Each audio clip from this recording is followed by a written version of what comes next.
When John the Baptist heard in prison what the Messiah was doing, he sent word by his disciples and said to him, "Are you the one who is to come, or are we to wait for another?" Jesus answered them, "Go and tell John what you hear and see. The blind receive their sight, the lame walk, the lepers are cleansed, the deaf hear, the dead are raised, and the poor have good news brought to them. And blessed is anyone who takes no offense at me." As they went away, Jesus began to speak to the crowds about John. "What did you go out into the wilderness to look at? A reed shaken by the wind? What then did you go out to see?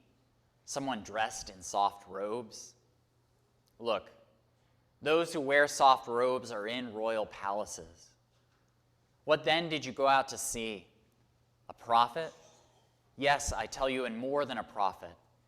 This is the one about whom it is written, 'See, I am sending my messenger ahead of you, who will prepare your way before you.' Truly, I tell you, among those born of women, no one has arisen greater than John the Baptist. Yet the least in the kingdom of heaven is greater than he." The Gospel of the Lord.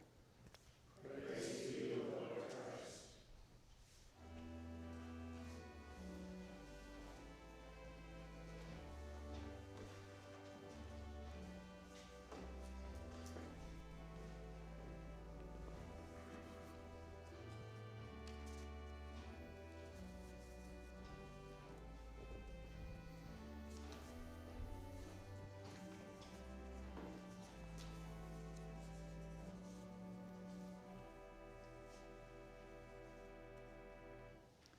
Go and tell John what you hear and see. The blind receive their sight, the lame walk, the lepers are cleansed, the deaf hear, the dead are raised, and the poor have good news brought to them.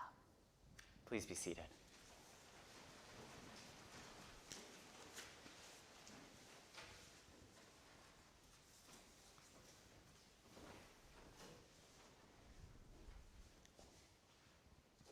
I don't know that I've ever experienced the presence of God. When I pray, I don't know if there's anyone listening. There are many times in my life when I can't tell that God is there at all.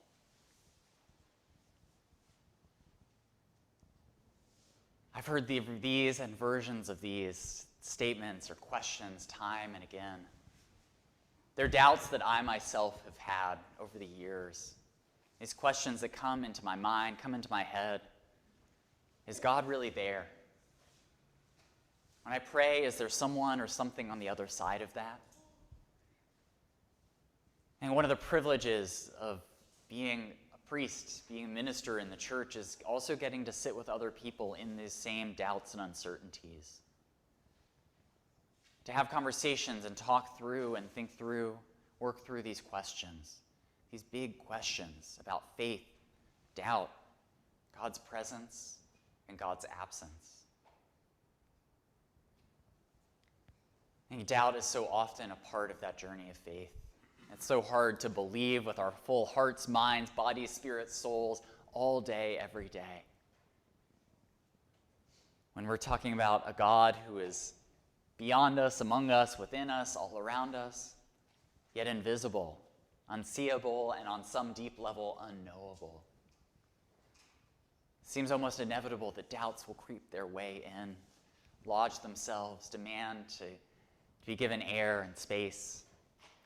And I think it's important to have those conversations, to raise those questions, to voice those things aloud. In our gospel today, we encounter a John the Baptist who, if not doubting, is at least uncertain. Are you the one who is to come, or are we to wait for another? Those are the words that John sends with his disciples to go and ask Jesus, because he doesn't know.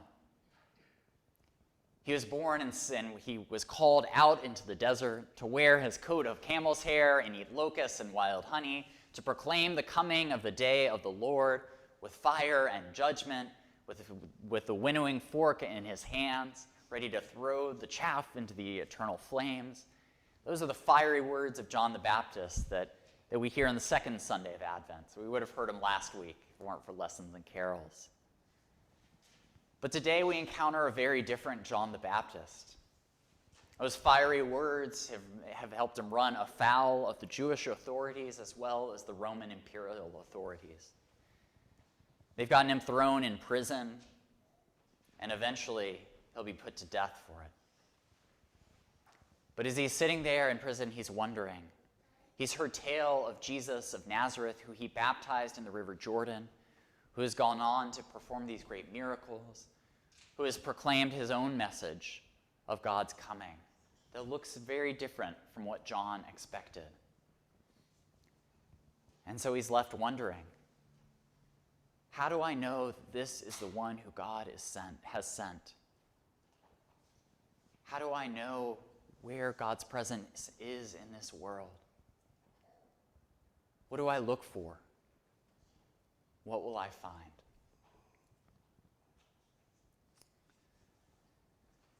The summer after my second year of seminary, I had the great privilege and honor of being a summer camp chaplain. It was this wonderful position where I got to spend an entire summer at camp helping put together a faith formation program and lead chapel services, and had the weird experience where there were 4 priests who would come each week to work with different age groups. So here I am, a seminarian, and all these priests are reporting to me, asking me what they should do. It was definitely a humbling experience at that point. But one of my favorite parts, one of the parts that I really loved about this role, was getting to work with the other camp staff. We had a staff of a couple dozen 16 to 25-year-olds, just at this exciting time of life, all of whom had either been going to this camp for years, some of whom were coming for the first time, but all of whom dropped everything that was going on in their lives, or at least so they thought. They were leaving behind all the worries and cares, all the anxieties about broken relationships or broken relationships at home, or romantic relationships, or with their worries about money or school, or whatever it was that they had been carrying on their hearts that was weighing on them, the anxieties of their day-to-day lives. They felt like they could leave that behind and come to camp. And for those first couple weeks, it was this sort of utopic place that they are suddenly surrounded by their peers in this beautiful setting right on a lake, getting to create these incredible experiences for the 8-year-olds up to the high schoolers coming to be a part of this camp. And you could just feel the energy coming from the staff, day in and day out, ready to meet the challenges, just excited to be there, to create this, what essentially is this utopia, where all of the world's concerns and cares fade into the background. You just get to enjoy life where you're fed 3 meals a day in the dining hall, you've got a cabin to sleep in where there's a schedule, every day is planned out, surrounded by friends, peers. It's an exciting life. And then about 3 weeks in, I started to see things shift. Tensions between members of staff started to rise up and bubble to the surface. Cracks started to appear in that wall that kept out the outside world. These young folks began to realize that they couldn't just keep the world at bay forever. That the same things that they thought they had left behind at home, the worries and anxieties that they had before they came to camp, didn't go away. They didn't disappear. That the brokenness they had experienced at home may still be there. Troubles in their relationships would still be there. Worries about money, whatever it was they carried in would still be there. So there was a period over these couple weeks where I was having conversation after conversation with these young folks coming to realize that they were still carrying this heaviness with them. They may not have been able to see it through that initial honeymoon period of the camp experience, but it was still there. Those were hard conversations. realizing the trauma, the difficulties, the challenges that these folks were having to deal with and carry with them day in and day out as they were in this really full-on experience, not really having the time to reflect or think through it. But then in the last couple weeks of camp, another shift happened. Whereas they realized they couldn't just keep the outside world at bay, some of them started to open up about what it was that was so hard, what they were experiencing, the heaviness that they carried in their hearts, and shared it with their peers. They started sharing it with their other counselors, the folks that they were working with, and often found that they weren't alone. That some of their fellow counselors, fellow staff members had struggled with the same things or were struggling with the same things. And through that, I saw them starting to hold things together. By letting one another in, they were able to hold it. That all of a sudden it didn't seem so heavy. They were able to share their burdens, to let others in, to talk about it, to bring it out into the light. And I think through that, we're able to hold the joy of the camp experience alongside the difficulty. Not to make one negate the other, but to understand that those were both parts of life, that there was no leaving either of them behind, that they just had to learn to coexist together and to find a community of support to help them do that. Over those last few weeks, I saw relationships deepen, new connections form. I saw healing happen when some of these young folks were able to talk about things that may not have shared very widely before, to do that in a loving, caring, supportive community. It all seemed more manageable for them. When John's disciples get to Jesus and ask their question, "Are you the one who is to come, or are we to wait for another?" He doesn't give them a clear answer. There's no yes or no box to check on a form to send back to John. There's a lot of reasons that he may have done this. But I can't help but think it's very connected to his desire not just to say, "I am the Messiah," but to show it. To show that God is at work in the world. And what does he say? The deaf hear, the blind see, the lame walk, the lepers are cleansed. Good news has been proclaimed to the poor. Those are the signs that God is at work in the world. Those are the signs you should be looking for. And John had expected this big cataclysmic thing to come, that the Roman conquerors would be overthrown, that the temple would be cleansed, that the Savior would come as this mighty, powerful force. But Jesus subverts those expectations and portrays himself as a Messiah with a very different cause, or who comes in a very different way. His messiahship is about mending the broken places of the world, bringing healing where it is needed, bringing wholeness to those in need of restoration.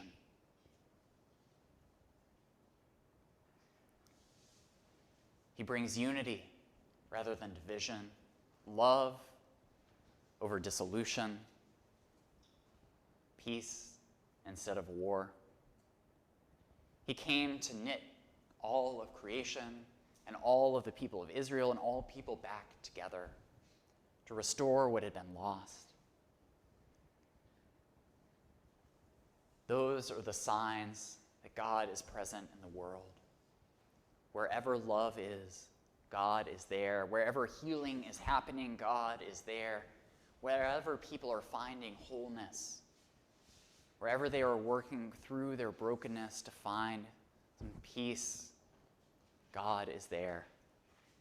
Not that the hard things of life are erased, but that God is present in those, mending us back together, holding our burdens with us, healing us from inside out. That summer at camp, I realized just how much my seminary experience was weighing on me.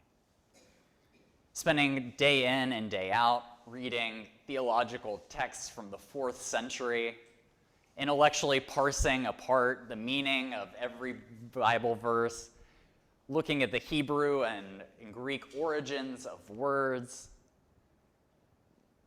I felt drained. I felt disconnected from the Spirit of God that I had known, that I had felt, that was the thing that had moved me towards wanting to feeling called to be a priest, going to seminary in the first place. And I didn't know how disconnected I had become until there, over the course of that summer, I saw God working. I saw the signs of God's presence in these staff members, in this camp community.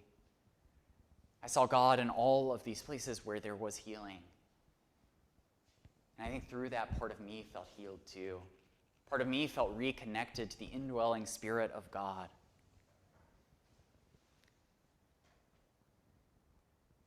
In our reading today, John is wondering what are the signs that the Messiah has come? What are the signs that God is at work in the world? I think it is all bound up with where we see love at work around us, where we experience love in our own lives, where we see love healing our own community, where we see love out in the world. Those are the signs that God is present. And so this Advent, the season of waiting, of watching, of preparation, of anticipation, I hope that we may pay attention to those signs, that we may see the small and big ways that God's love is transforming us, transforming the people that we love, transforming our families, transforming our friendships, our relationships, transforming our community, and transforming the world. May we see the signs. May we take hope and take comfort that God is present, that wherever love is, God is there.